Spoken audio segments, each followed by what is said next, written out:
Bonjour à toutes et à tous et bienvenue au Café du Market. En marketing B2B, aujourd'hui, c'est difficile de passer à côté de LinkedIn. Entre les pages entreprises, la marque personnelle des fondateurs, l'employee advocacy, l'influence, les leviers, ils sont nombreux.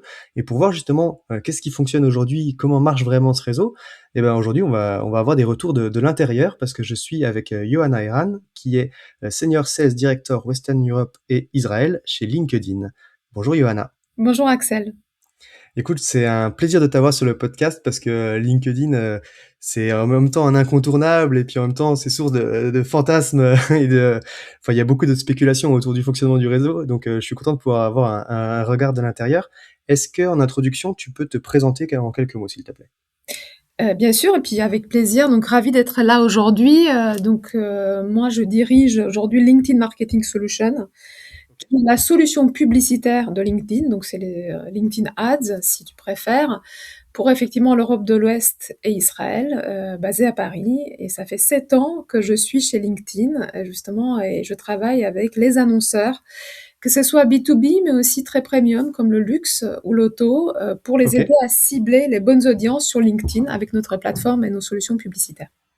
Ok, très cool. Bah, il y a plein de choses à en dire. Et puis d'ailleurs, il y avait un épisode il y a pas longtemps qu'on avait fait sur la partie un peu LinkedIn Ads avec un retour d'un indé pour le coup qui est spécialiste, enfin spécialiste de ce sujet-là, en tout cas qui accompagne des clients là-dessus. Donc c'est intéressant. On en parlera un petit peu, mais c'est vrai qu'on va aussi pas mal parler de LinkedIn, même un peu organique, de façon générale sur l'utilisation de la plateforme. Donc on va attaquer tout de suite le vif du sujet. Euh, Moi, j'ai plein de questions sur le fonctionnement de LinkedIn.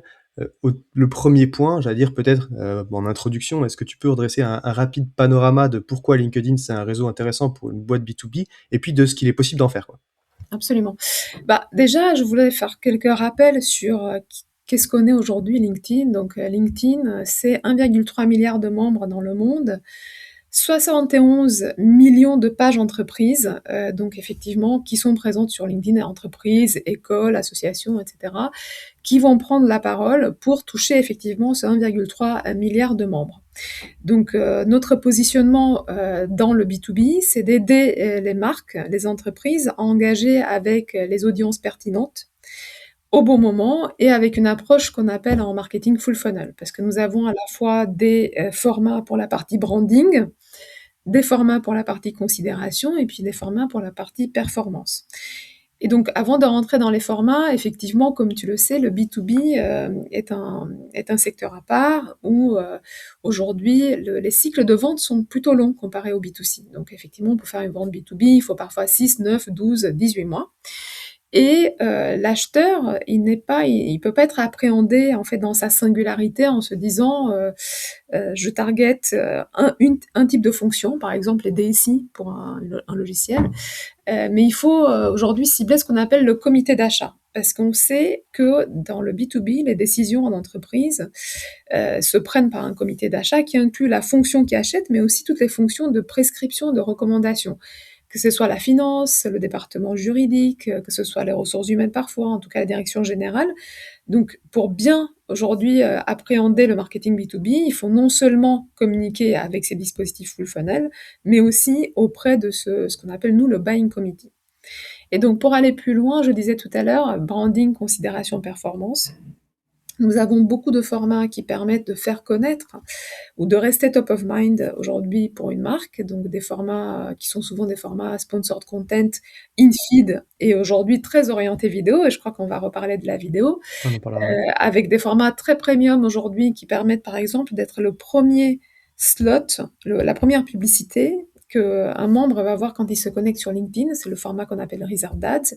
Donc Ok. aujourd'hui, on sait qu'il y a une bataille pour l'attention, donc on a inventé ce format pour répondre à ce besoin d'être effectivement top of mind sur les questions de branding. Mais on a aussi des formats exclusivement mobiles, très immersifs, comme Première Ad, qui est effectivement le fait d'avoir la publicité en plein écran sur le mobile, et aujourd'hui également être la première publicité qu'un internaute ou qu'un membre va voir. Et puis après, on va sur des formats comme le thought leader ad, qui est la sponsorisation de la prise de parole d'une personne. On a des formats comme event ads qui permettent de mettre en avant, de faire venir des gens en event, mais aussi de mettre en avant les contenus d'un événement. Et puis des formats de performance, comme par exemple les lead gen forms ou les website conversion, donc le fait de renvoyer sur site pour faire de la conversion. Donc voilà, j'espère que ça éclaire ta question.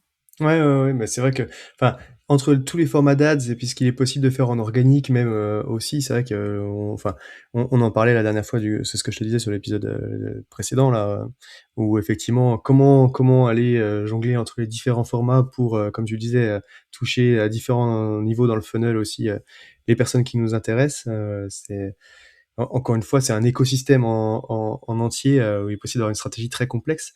Oups, j'interromps ton épisode 2 secondes pour te parler d'un de mes partenaires qui me permettent de te proposer tout ce contenu gratuitement.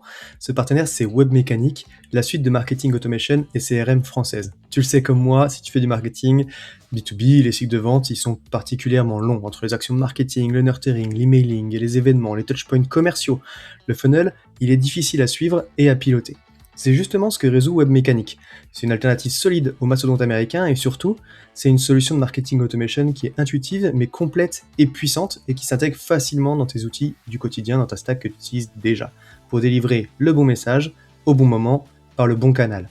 Et en plus, comme c'est français, forcément c'est conforme RGPD, tu gardes le contrôle sur tes données, et tu peux facilement échanger avec une équipe très sympa si tu en as besoin. Bref, il y a plus de 1000 entreprises qui l'utilisent déjà, c'est la solution qu'il te faut pour améliorer le ROI de tes actions marketing, et je t'invite à découvrir ce qu'ils font sur webmechanic.com, webmécanique avec un K à la fin. Et maintenant, je te laisse avec ton épisode. Bon, on va attaquer les sujets les uns après les autres. Le premier point que je voulais aborder, c'est celui des pages entreprises. Tu l'as dit, il y en a énormément.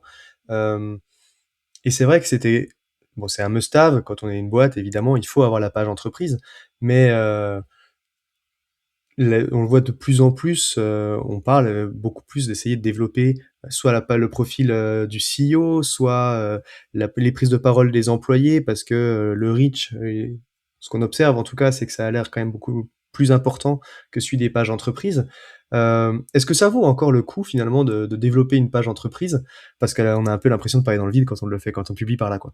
D'accord. Bah, écoute, merci pour la question et c'est un point important parce qu'il faut faire les 2. Donc je vais d'abord répondre sur la partie, il est important de développer les profils, des dirigeants, des experts, des membres et c'est vrai que toutes les communications qui sont incarnées, portées par un humain, donc inspirent effectivement confiance aux membres et on le voit que ce sont des formats qui engagent en moyenne plus quand c'est la prise de parole d'une personne. Donc clairement, il faut faire ça, mais également, il faut conserver une page entreprise et qu'il faut qu'elle soit à jour. Pourquoi la page entreprise est importante? Parce que c'est votre vitrine, en fait, sur LinkedIn. Et donc cette vitrine, notamment, on voit, elle est aujourd'hui, pour parler d'un sujet très, très actuel, elle est totalement reprise et consultée par les LLM, parce qu'on sait aujourd'hui que lorsque dans les processus d'achat B2B, on sait qu'aujourd'hui 94% des acheteurs B2B vont à un moment donné de leur parcours d'achat ou d'exploration de marque interroger les LLM sur la meilleure solution. Et donc les LLM vont aller puiser notamment dans les pages entreprises qui sont la vitrine de l'entreprise sur LinkedIn. Et donc c'est très important d'avoir une page entreprise qui soit à jour, qui soit structurée en format ce qu'on appelle FAQ, donc en quoi les solutions de l'entreprise répondent à des besoins utilisateurs. Et donc c'est vraiment, c'est pas que ça vaut le coup d'investir, c'est absolument Il essentiel faut, ouais. qu'elle soit à jour parce que c'est votre premier point d'ancrage pour les LLM, mais aussi pour tout membre qui vient se renseigner sur votre entreprise sur LinkedIn. Après, ce qu'il ne faut pas confondre, c'est la publication en organique. Je pense que c'est à ça que tu fais référence par rapport au paid. Et je dirais, donc ça c'est un chiffre qu'on voit, qu'aujourd'hui les employés d'une entreprise ont en moyenne 13 fois plus de réseaux que le nombre de followers de la page entreprise. C'est effectivement important de combiner les deux, de faire des publications depuis la page entreprise et de les sponsoriser auprès des bonnes audiences, mais aussi de faire publier par les employés, les dirigeants, les experts, les clients, pourquoi pas, les clients qui vont parler de votre entreprise, et puis éventuellement d'amplifier en paid ces publications. Ce qui est sûr, c'est qu'aujourd'hui, vu la taille de LinkedIn, mais aussi en fait la manière dont les personnes consomment du contenu, les pages entreprises, par défaut, si on fait de l'organique, vont afficher ce contenu auprès des followers de la page. Or, les followers de la page, on le voit avec beaucoup de nos clients, c'est parfois, par exemple, beaucoup de personnes qui cherchent un emploi, donc des étudiants, des jeunes employés. Ça peut être aussi des personnes qui travaillent pour la concurrence. Donc, il ne faut pas confondre les followers de la page entreprise avec l'audience cible d'une entreprise sur LinkedIn. Donc je dirais qu'en fait, en ça, c'est vraiment complémentaire et l'organique ne pourra jamais répondre à un besoin business, où en publiant en organique, on va toucher les prospects commerciaux de l'entreprise. Il y a des façons, si tu veux, de faire ça en allant chercher des followers beaucoup plus qualifiés avec des formats payants. Mais en moyenne, si on n'a pas travaillé sa page entreprise autour de ces followers très qualifiés, effectivement, il ne faut pas s'attendre à générer du business avec un post en organique. Voilà, Ok. j'espère que ça répond à ta question parce que je le dis à mes clients et je le dis à toutes les personnes avec qui j'ai cette conversation. Il faut faire les deux, mais il faut bien comprendre que les objectifs des posts, de la page entreprise en tant que page entreprise, des posts organiques depuis la page entreprise, des posts payants depuis la page Mm. entreprise et des posts depuis les profils personnels sont totalement différents. Ouais. Et donc en fait, ce que tu dis, c'est ça, c'est que bon, c'est important en termes, j'allais dire, pour les LLM. Enfin, en fait, il faut avoir une page à jour quoi qu'il Bon, arrive, pour parce les que LLM et puis pour les et membres, puis même l'image de marque en fait. on veut renseigner sur une entreprise sur Oui, LinkedIn. c'est ça. La première Euh, chose que je fais, je vais quand même aller voir la page entreprise, surtout je connais pas l'entreprise. Bah ouais. C'est important que Et ce soit puis à jour. les marques employeurs, pour les gens aussi potentiellement les recrutements, les choses Absolument. comme ça, c'est vrai qu'il faut arriver sur une page qui est quand même correcte, qui vit quoi. Même si on sait que, bah, en tout cas en organique, c'est pas là qu'on va avoir le plus d'impact.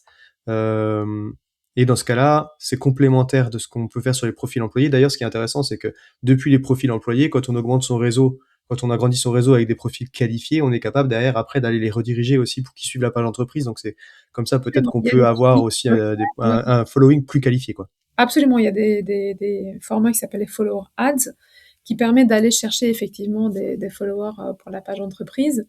Mais encore une fois, l'organique ne va pas répondre aux mêmes enjeux Hmm. que le paid, qui est vraiment d'abord un enjeu commercial. Ouais. Et bah, pour faire le lien avec ce sujet de visibilité, justement, bon, on entend beaucoup de choses autour de l'algorithme de LinkedIn. Donc encore une fois, je parle un peu plus organique, que au début, ça se joue dans les premières heures, que les commentaires comptent plus que les likes en termes d'engagement, que en fait, c'est bien de poster à heure fixe ou pas, qu'il y a tel jour, tel créneau horaire qui est mieux qu'un autre, qu'il faut pas mettre de lien externe dans les posts parce que ça détruit un peu le reach. C'est quoi un peu le vrai du faux de ce sujet-là? Alors, pour répondre à cette question, je vais repartir en fait de la façon dont nous, on s'efforce aujourd'hui à diffuser du contenu pour nos membres. Donc, tu sais, les efforts que fait LinkedIn en permanence, c'est d'essayer de montrer le bon contenu à la bonne personne au bon moment. Donc ça, c'est toute Ok. notre philosophie. Et donc pour ça, le contenu qu'on va montrer à un membre dépend d'abord évidemment de son secteur d'activité, de son expérience professionnelle, mais aussi des entreprises qu'il va suivre, des personnes qu'il va suivre, mais aussi des contenus avec lesquels le membre va lui-même interagir sur LinkedIn. Donc effectivement, que ce soit du paid ou de l'organique, on interagit avec des likes, avec des commentaires. Donc en fait, on prend en compte toutes ces données, tous ces signaux pour dire qu'est-ce qu'il faut montrer à chacun de nos membres. Et donc du coup, c'est pas une question de publier à heure fixe ou chercher tel type de like ou de contenu, mais c'est est-ce que le contenu que vous avez publié, il est bien adressé à une audience? Est-ce que c'est clair pour l'audience qu'elle va venir y trouver? Je dis toujours, il faut sortir de la logique du B2C. Moi, j'ai passé beaucoup de temps dans le B2C, qui est une logique de volume. Et je sais que l'appréciation de qu'est-ce qui a marché est souvent vue comme un volume de likes, de commentaires. Or, dans le B2B, ce qui compte avant tout, c'est d'être pertinent, d'avoir touché les bonnes personnes. Si effectivement mes amis ou ma famille vont liker mes posts ou ajouter des commentaires, etc., bon, bah, peut-être ça me fait plaisir à titre personnel, mais je n'ai pas forcément atteint mes objectifs de publication.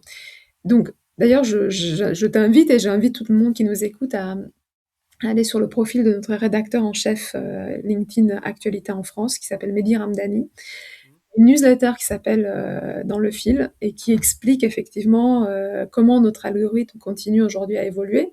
Mais grosso modo, ce qu'il faut retenir, c'est qu'en permanence, on essaye de montrer ce bon contenu aux bonnes personnes, qu'on va essayer de lutter un peu contre, vous voyez, tout ce qui est engagement de masse. Donc effectivement, parfois il y a des techniques pour générer énormément de likes ou de commentaires.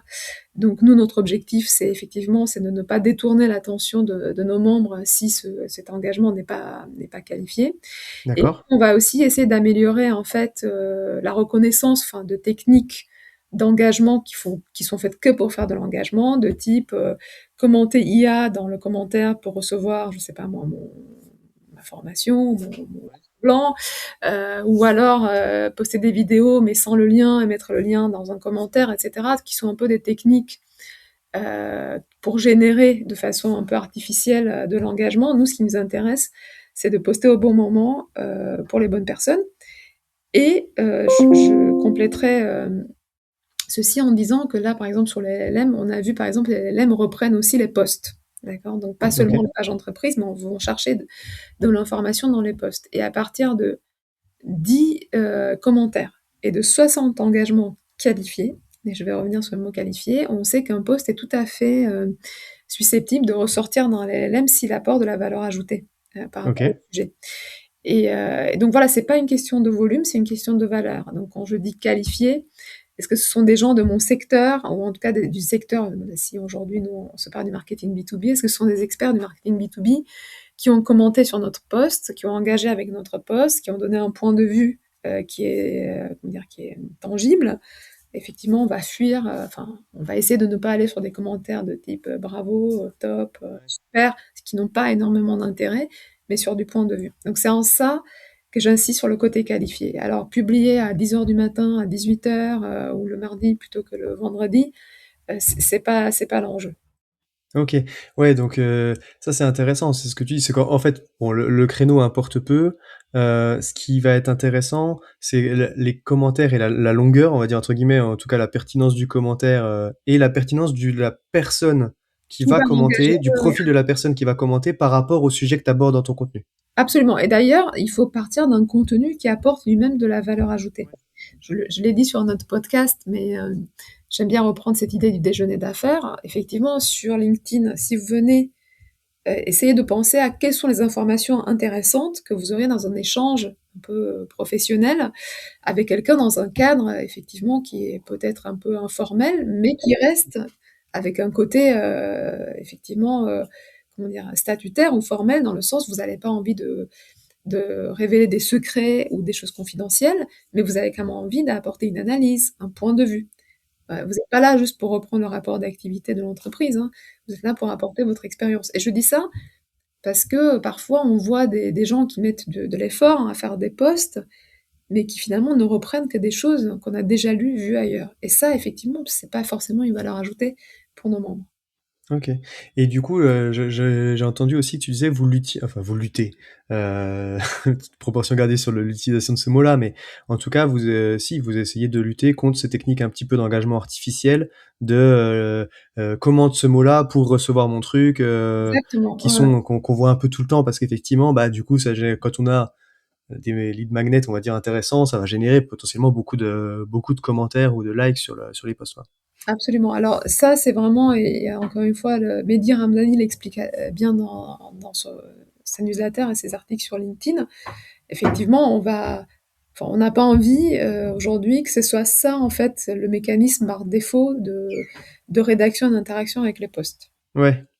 OK, et tu as parlé des liens en commentaire. Ce sujet des liens là, parce que c'est vraiment quand même un truc aussi qui est intéressant. Évidemment, l'intérêt de LinkedIn, c'est de garder les gens quand même dans l'écosystème, de la plateforme, pour consommer du contenu. Ce sujet de mettre des liens dans les posts vers des contenus additionnels, des ressources additionnelles, c'est quand même un truc qu'il faut éviter par rapport à l'algorithme, enfin pour avoir plus de reach? Je dirais pas ça, je dirais que c'est pas quelque chose qu'on recommande d'un point de vue expérience du membre. On a envie qu'un membre qui vient lire un post sur LinkedIn, eh bien, ait la bonne expérience. Et le fait je dirais pas que c'est bien ou mal, mais le fait de le détourner juste pour faire de l'engagement sur le commentaire, pour avoir accès aux liens, oui, c'est quelque chose, d'ailleurs Mehdi l'explique bien dans son article, mais qui n'est pas forcément la meilleure expérience pour le membre aujourd'hui. Ouais, mais tu vois, c'est vrai que bêtement, je pense un peu à mon cas personnel, tu vois. Moi, quand je promets un épisode de podcast, bah, tu vois, je suis quand même un peu obligé de vouloir mettre le lien pour aller écouter l'épisode qui va avec, quoi. Bien Non, sûr, mais mais je c'est vrai pense que que le lien peut être mis dans le post, vaut justement. mieux le mettre dans le post que dans les commentaires, du coup.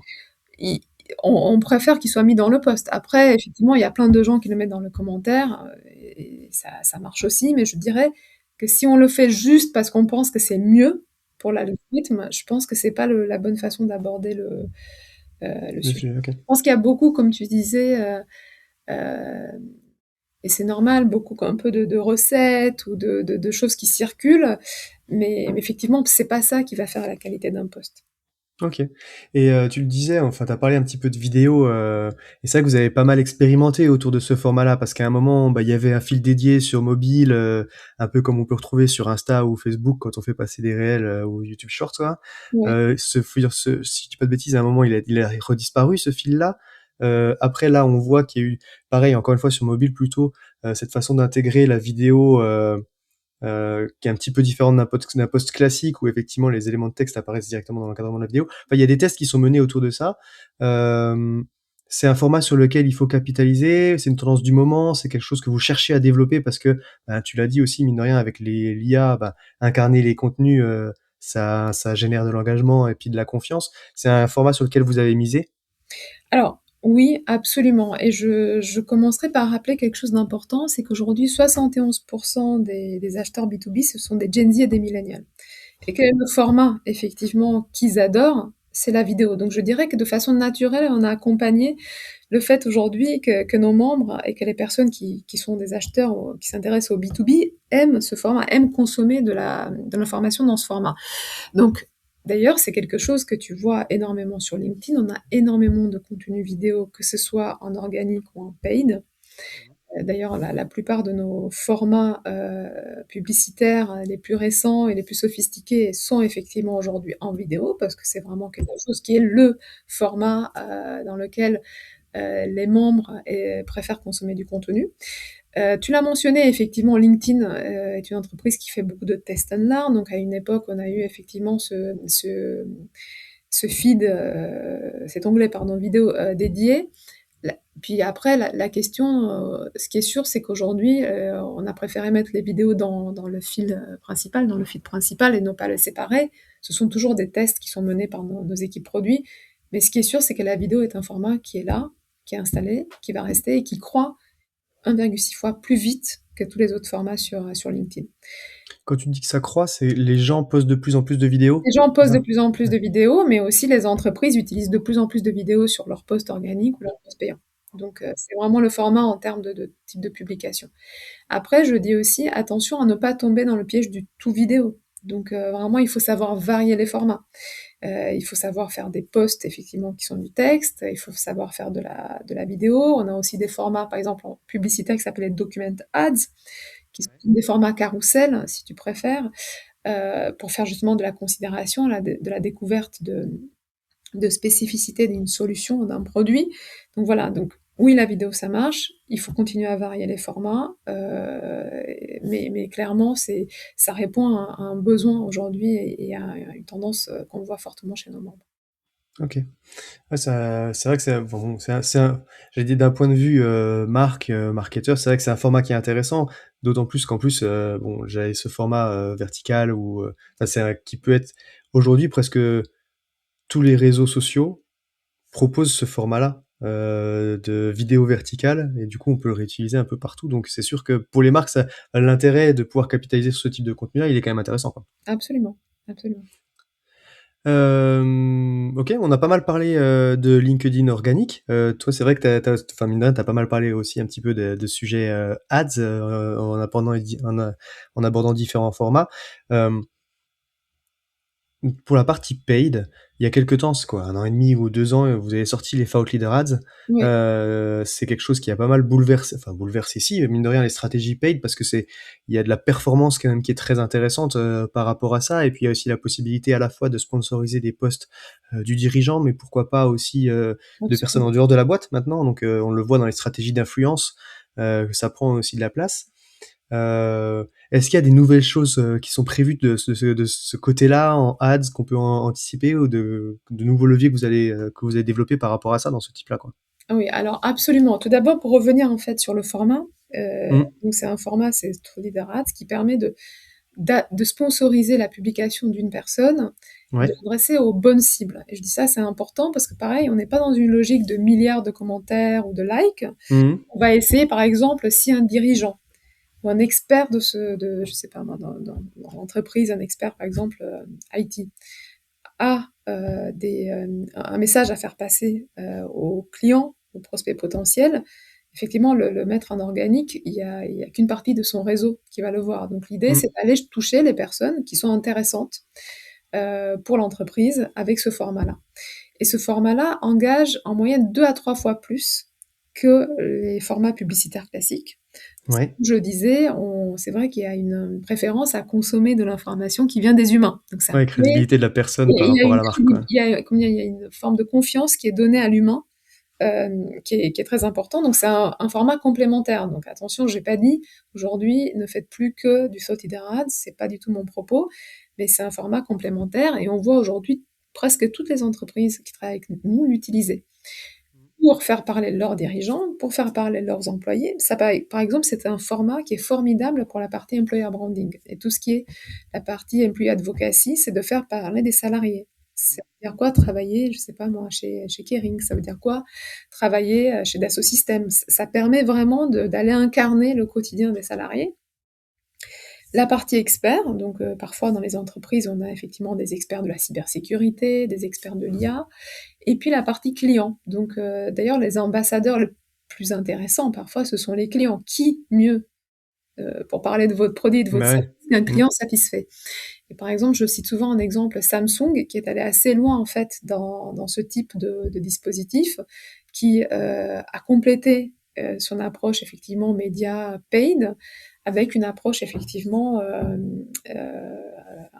influence B2B en sponsorisant des prises de parole d'experts, comme par exemple Éric Larchevêque, qui explique comment il se sert effectivement des mobiles Samsung dans son travail au quotidien. Donc ça, c'est vraiment des formats qui engagent énormément, qui sont forts et qui sont complémentaires au format paid classique.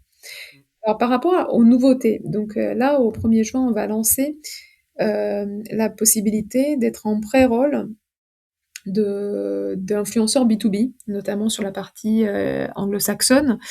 Par exemple, des Steven Bartlett, des Bernard Marr, Rebecca Minkoff, donc qui sont effectivement des influenceurs qui ont beaucoup de communautés aujourd'hui sur LinkedIn.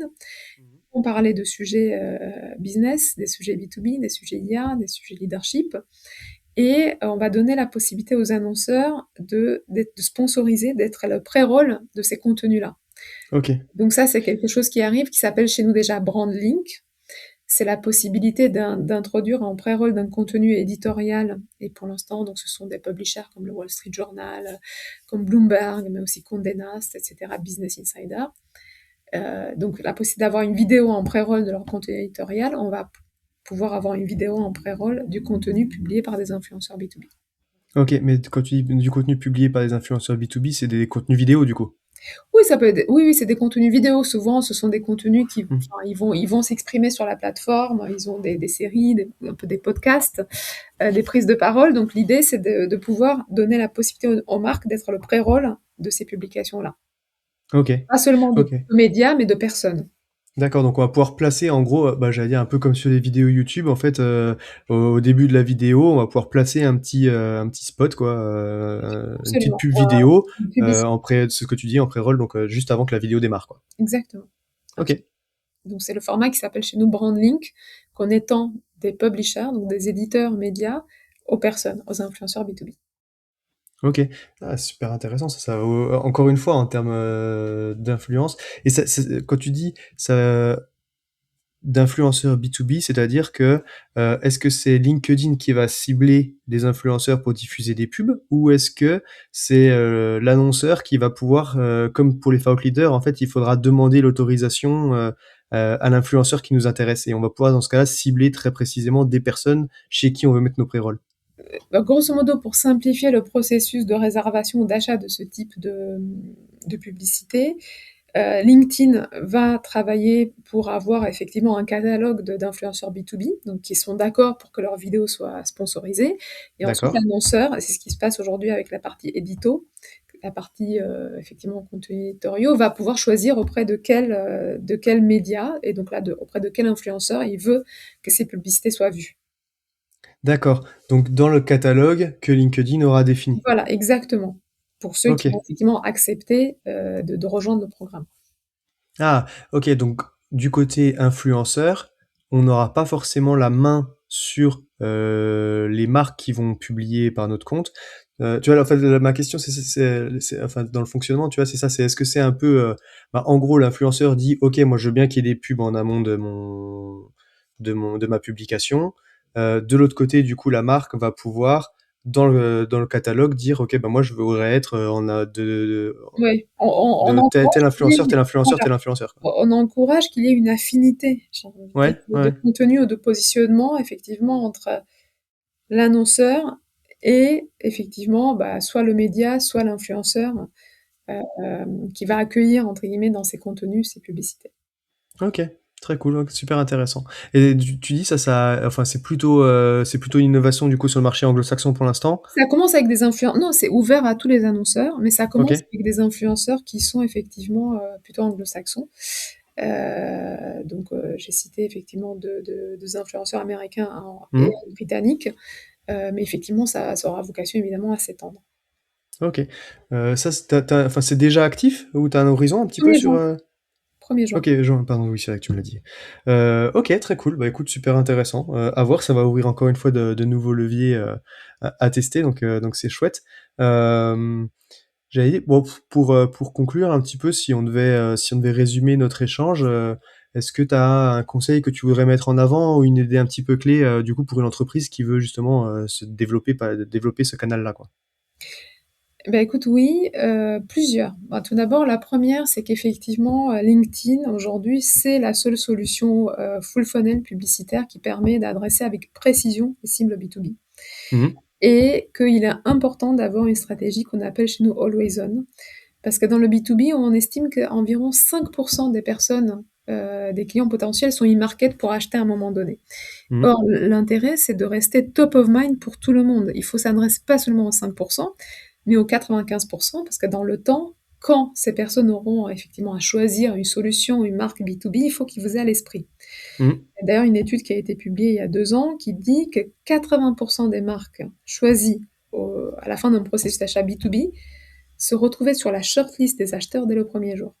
Ouais. Tu vois, OK. il y a quand même une prime qui est donnée aux marques connues, aux marques Mmh. reconnues, auxquelles on peut faire confiance. Et donc, cette tendance avec les LLM ne fait que s'accélérer, clairement, Ouais. puisque 94 des marketeurs B2B utilisent les LLM pour s'inspirer enfin, pour chercher des marques ou des solutions. Donc voilà, il faut être présent tout au long, enfin, sur toutes les audiences en fil continu. Et peut-être enfin, la dernière chose que je voudrais rajouter comme conseil, je vois beaucoup trop de marques ou des clients qui font vraiment des super publicités. Et aujourd'hui, dans le B2B, on a des formats qui sont innovants, qui sont créatifs, il y a de l'humour, donc on a vraiment des formats qui sont très engageants, mais parfois ils sont pas assez vus. Donc vraiment penser à l'équilibre des sommes investies pour produire du contenu de qualité, mais des sommes investies pour qu'elles soient vues des bonnes personnes. Ouais. Parfois, je vois effectivement, vraiment des super pubs ou même des super contenus, bah, qui sont pas vus par assez de monde et enfin, ça sera mon dernier conseil, parfois il vaut mieux reprendre un contenu qui marche déjà très bien plutôt que d'en créer un nouveau. Je dis ça parce que je vois beaucoup de clients qui ont tout le temps envie de repositionner leur marque, de créer une nouvelle tagline, c'est une nouvelle couleur, avoir une nouvelle vidéo.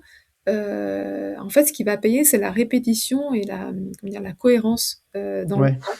Donc voilà, puisqu'aussi beaucoup de monde aujourd'hui veut faire des économies, donc je dirais la partie créa, utilisez ce qui marche déjà bien et faites plus de répétitions, c'est ça qui va vous aider à rester top of mind pour vos audiences.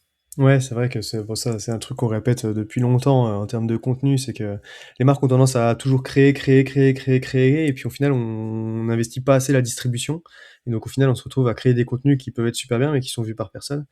C'est encore plus vrai peut-être à l'heure de l'IA où en plus ça a facilité ça a augmenté les capacités de création, mais du coup, bah, effectivement, des fois faire, moins mais mieux, et inciter sur la distribution, pardon, ça peut avoir un impact nettement plus important que de créer encore une fois, un nouvel asset, quoi. Super, bah voilà, exactement. Super, bah, écoute, merci beaucoup Johanna, c'était très sympa. Tu nous as cité, du coup, une newsletter en termes de ressources. Si jamais il y a des petites questions aussi, pour toi ou suite à l'épisode, bah, j'allais dire, bah, forcément tu présente sur LinkedIn. Tu peux nous redire, du coup, le nom de la newsletter? Peut-être que je pourrais mettre le lien aussi dans la description, si on Je veut te s'y donnerai le intéresser. lien, donc c'est notre rédacteur en chef de LinkedIn Actualité en France, il s'appelle Mehdi Ramdani. Il a une Mehdi newsletter Ramdani, OK. qui s'appelle, Dans le fil et qui explique vraiment très bien les sujets sur lesquels effectivement on travaille aujourd'hui pour améliorer, je dirais, la distribution de contenu auprès de nos membres. Super, bah, je le mettrai dans la description. Écoute, encore une fois, merci beaucoup, Johanna, et puis, bah, du Merci coup, à je te toi. souhaite une bonne journée. Merci de même. À bientôt. Au revoir. Salut.